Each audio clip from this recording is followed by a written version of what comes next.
Hi guys, welcome to life styles. ఈరోజు మనం ప్రకృతి ప్రేమ రహస్యం కథ చెప్పుకుందాం.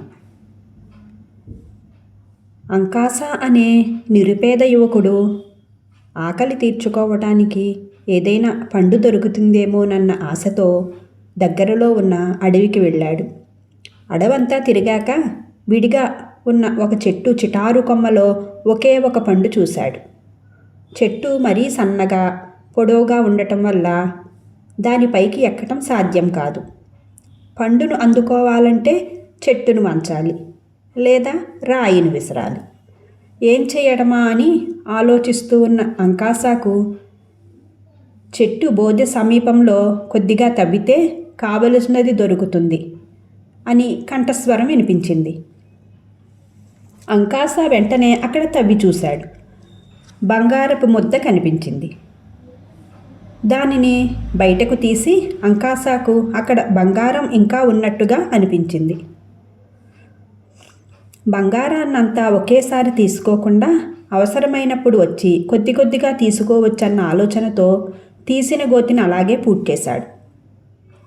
ఆ బంగారం ముద్దతో పక్కనున్న పట్టణానికి వెళ్ళి దాన్ని నాణాలుగా మార్చుకొని ఆ ధనంతో ఒక ఎడ్ల బండిని, ఇంటికి కావలసిన వస్తువులను తీసుకుని బండిలో వేసుకుని తన గుడిసెకు చేరుకున్నాడు. మరుసటి రోజే తన కోసం భవనం లాంటి పెద్ద ఇల్లును కట్టడం ప్రారంభించాడు. కావలసినప్పుడల్లా అడవిలోని చెట్టు దగ్గరకు వెళ్ళి బంగారం తెచ్చుకుంటూ క్రమక్రమంగా సంపదలు పెంచుకుంటూ ఉన్నాడు. ఇంటి నిండా సేవకులు సిరి సంపదలతో తొలతూగుతూ ఉన్న అంకాసాను ఆశ్రయించి పలువురు వచ్చి ఆయన భవనం చుట్టూ నివాసాలు ఏర్పరచుకున్నారు. అంకాసాకు పెళ్ళయింది. చురుకైన కొడుకు, అందమైన కూతురు పుట్టారు. వారికి కర్మ, పుష్పనీల అని పేర్లు పెట్టి అల్లారు ముద్దుగా పెంచుతూ సుఖ సంతోషాలతో జీవితం సాగిస్తున్నారు.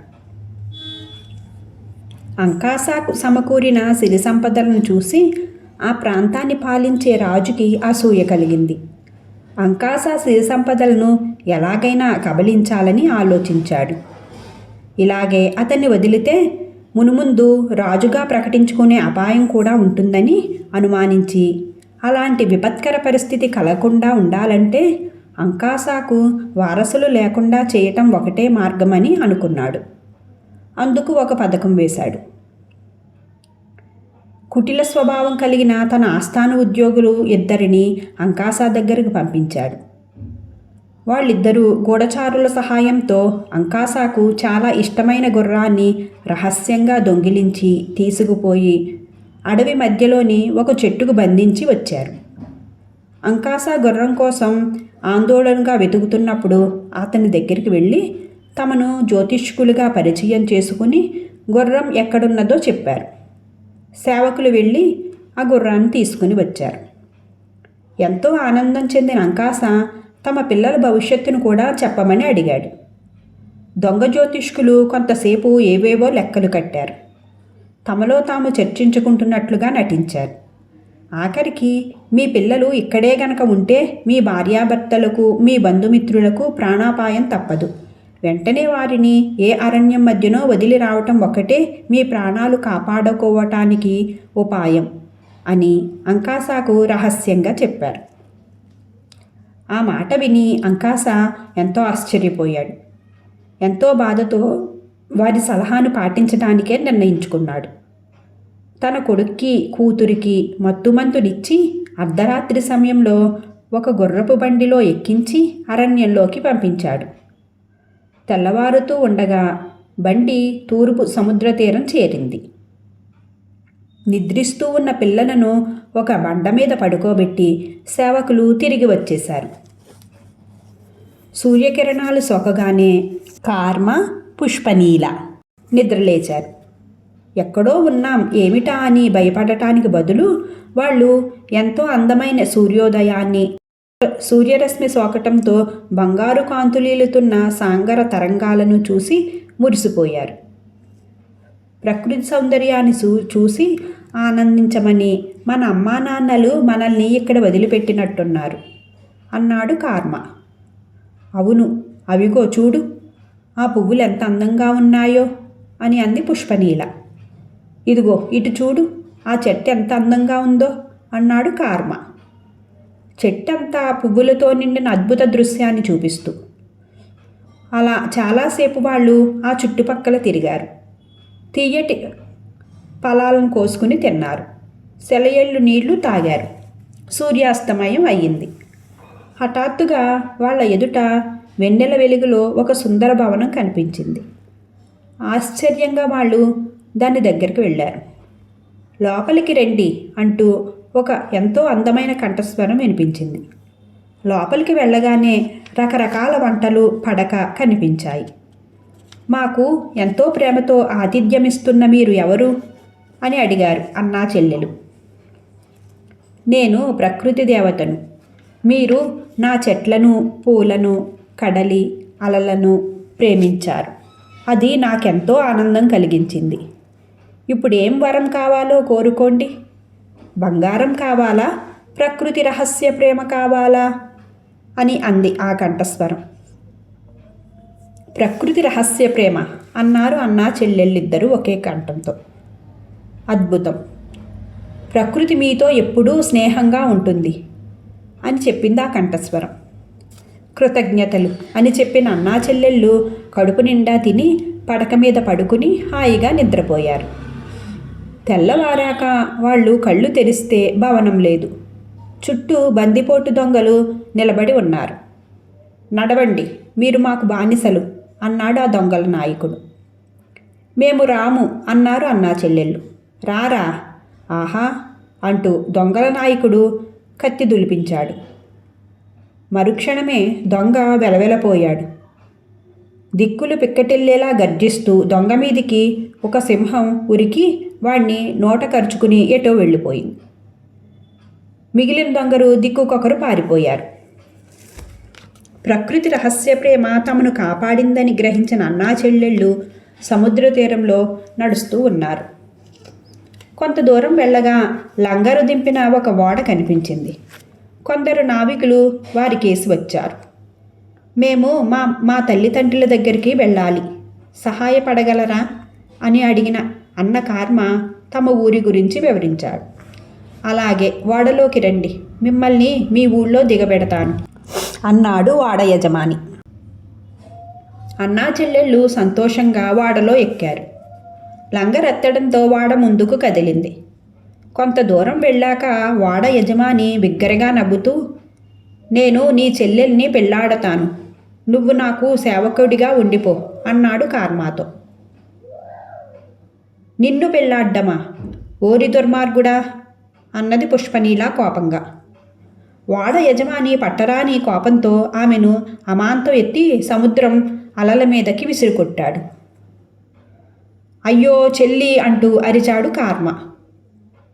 అతని కళ్ళెదుటే ఆమె ఒక పెద్ద తిమింగళ నోట్లో పడింది. నువ్వు చచ్చేదాకా నా సేవకుడిగానే పడి ఉండు అన్నాడు నావికుడు కార్మాతో.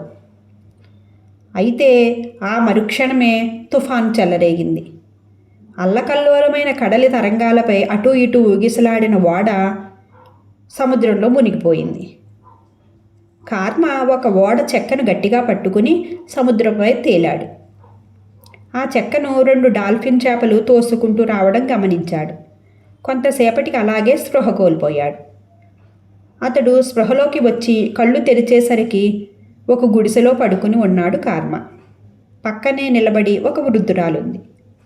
3 రోజుల క్రితం సముద్ర తీరంలో పడి ఉండటం చూశాను. దేవుడిచ్చిన బిడ్డగా భావించి నిన్ను ఇంటికి తీసుకుని వచ్చాను అని చెప్పింది ఆ ముసలావిడ ఎంతో ఆనందంగా. కార్మ ఆమె కేసి కృతజ్ఞతగా చూశాడు. మరుక్షణమే తన చెల్లెలు గుర్తుకు రావటంతో అతడి హృదయం కకలావికలమైపోయింది. అయినా అతడు లేచి కూర్చొని మెల్లగా కోలుకుని అక్కడే ఉంటూ గుడిసె చుట్టూ ఉన్న బీడు నేలలో మొక్కలను నాటి పెంచడం మొదలుపెట్టాడు. సంవత్సరం తిరిగేసరికి అక్కడ ఒక పూల తోట, పళ్ళ తోట తయారయ్యాయి. నాయన, ఇటీవలే పట్టాభిషిక్తుడైన యువరాజుకి వివాహ మహోత్సవం జరుగుతున్నది. కనుల విందుగా జరిగే పెళ్లి ఊరేగింపును చూసి వద్దాం రా అని వృద్ధురాలు కార్మాను వెంటబెట్టుకుని రాజధానికి చేరుకుంది. రాజధాని నగరం వేడుకలతో కోలాహలంగా ఉంది. ఎటు చూసినా జనం. ఇరుగు పొరుగు రాజ్యాల వాళ్ళందరూ ప్రత్యేక వేదిక మీద నిలబడి వేడుకలను తిలకించడానికి ప్రకటించారు. అందువల్ల కార్మా కూడా ఆ ప్రత్యేక వేదిక మీదకి చేరాడు. రథంలో వధూవరుల ఊరేగింపు బయలుదేరింది. ఆ రథం కార్మా ఉన్న వేదికను దగ్గరకు వచ్చి ఆగింది. అన్నయ్య, ఇక్కడే ఉన్నావా అంటూ పిలిచింది అందాల వధువు. భటులు వెళ్ళి కార్మాను తెచ్చి వధువు ముందర నిలబెట్టారు. తిమింగళం మింగేసిన తన చెల్లెలే ఇప్పుడు యువరాజును వివాహం చేసుకుంటుందని గ్రహించిన కార్మాకు ఎంతో పట్టరాని ఆనందం కలిగింది. ఆ ఆనందంతో కార్మా ఉబ్బి తబ్బిబ్బయ్యాడు. నిజానికి ఆ రోజు పుష్పనీల తిమింగలం నోట్లో పడిందే తప్ప అది మింగలేదు. తిమింగలం ఆమెను బలంగా ఉమ్మడంతో ఆమె తీరంలోకి వచ్చి పడింది. ఉదయం విహారానికి వెళ్ళిన యువరాజు ఆమెను చూసి భవనానికి తీసుకొని వచ్చాడు. క్రమంగా ఆమె కోలుకుంది. తన అన్న కోసం వెతికింది, కానీ ఫలితం లేకపోయింది. ఇంతలో యువరాజు ఆమెను ప్రేమించి పెళ్ళాడమన్నాడు. అదే సమయంలో అన్నయ్యను వెతికించే పనిని కూడా కొనసాగిస్తానని మాట ఇచ్చాడు. రాజు పుష్పనీలాల వివాహం ఘనంగా జరిగింది. కార్మా రాజుకి తన నూతన సలహాదారుడుగా అయ్యాడు. కొన్నాళ్ళు గడిచాక కార్మా తన తల్లిదండ్రులను వెతుక్కుంటూ వెళ్ళాడు. దుర్మార్గుడైన రాజు కారణంగా వాళ్ళు వికారులైపోవడం చూసి బాధపడి తన తల్లిదండ్రులను తన వెంటబెట్టుకొని వచ్చాడు. ఆ తర్వాత సేనలతో వెళ్ళి రాజును ఓడించి సింహాసనాన్ని ఆక్రమించాడు. అన్నా చెల్లెళ్ళు కలుసుకున్నప్పుడల్లా మన జీవితంలో ముఖ్యమైన ప్రతి మలుపులోనూ ప్రకృతి రహస్య ప్రేమ మనల్ని కాపాడింది కదూ అని అనుకుంటూ ఎంతో ఆనందంగా చెప్పుకుంటూ ఉండేవారు. కథ సుఖాంతం. Thank you for watching guys.